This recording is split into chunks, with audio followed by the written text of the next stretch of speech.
Análise combinatória, a sua maneira mais incrível de contar as coisas mais mirabolantes. E a gente tem 3 tipos de contagens dentro do princípio multiplicativo da contagem, que é o arranjo, a permutação e a combinação. Vamos dar uma olhada em cada um deles. O arranjo, a ordem dos termos importa, a ordem das escolhas importa, e a fórmula de arranjo é um arranjo de n termos escolhidos em grupos de tamanho p, p é p, a gente tem n fatorial sobre n menos p fatorial. Um exemplo de contexto envolvendo arranjo. Quantos números de 4 algarismos distintos podemos formar utilizando somente os algarismos ímpares? Se eu pegar os algarismos 1, 3, 5, 7, eu formo um número. Mas se eu pegar numa outra ordem, 7, 5, 3, 1, eu formo um outro número. Os algarismos são os mesmos, mas a ordem gera resultados diferentes.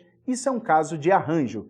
Já uma permutação, ela é um caso especial de arranjo. É quando eu, ao invés de fazer grupinhos de P em P, eu faço grupinhos utilizando todo mundo, ou seja, a permutação de n termos é uma fórmula simples, n fatorial.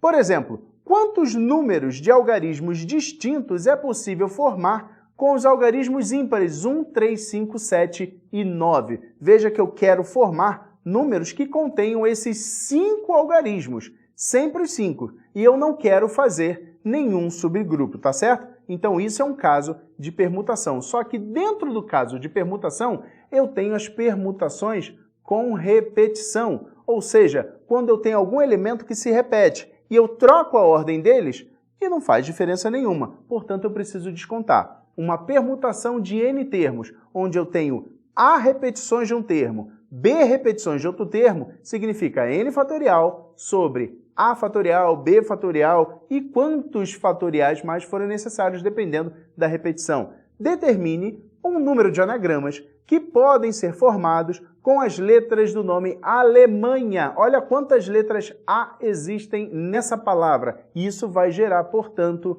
uma repetição e a gente vai utilizar permutação com repetição. Já a combinação, a ordem não importa. Você pode escolher tanto o A, B e C como B, C e A, que vai dar o mesmo grupo, dependendo, claro, do contexto. Dá uma olhada na fórmula primeiro. Combinação de n, p a p é n fatorial sobre p fatorial que multiplica n menos p fatorial. E um exemplo de contexto é, um pesquisador científico precisa escolher 3 cobaias num grupo de 8 cobaias. Determine o número de maneiras que ele pode realizar essa escolha. Ele tem, portanto, 8 cobaias e ele precisa selecionar 3. Se ele selecionar a 1, a 2 e a 3, é o mesmo que ele selecionar a 3, a 2 e a 1, porque as 3 vão para o experimento independentemente da ordem. Esse é um caso típico de combinação.